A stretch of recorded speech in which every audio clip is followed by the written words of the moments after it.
this is a crisis which actually, at its most superficial level, has a very clear and simple resolution. That is to open the crossings from Israel into Gaza for trucks to be screened and for critical food supplies and medical supplies to be given to trusted intermediaries led by the UN, but also NGOs, non-governmental organizations like ours, to reach people in a safe, effective, and efficient way.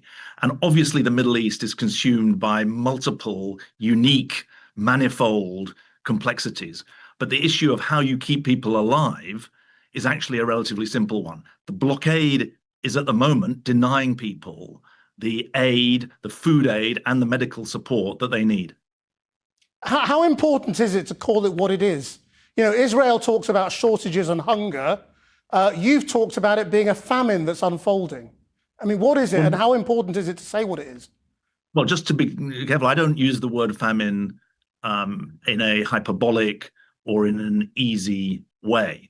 There is an independent United Nations-backed body, it's called the International Phase Classification System. This is a technocratic body that looks around the world. It looks at Sudan, it looks at Somalia, it looks at Syria, where you've just been featuring. It also looks in Gaza.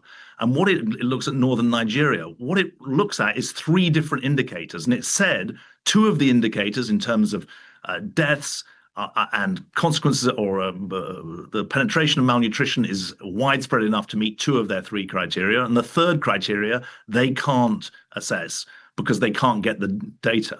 What they're saying is that in contrast to places like northern Nigeria, where 1 in 6 people face catastrophic conditions, in the Gaza situation, 95% plus of the 2 million people there face catastrophic conditions. It's them that use the word famine, not me, and it's used advisedly. It should never be the case that we have to wait till a famine declaration to get humanitarian aid to people, because I'd remind you that in the Somalia famine of 2011, 250,000 people died before the famine was declared.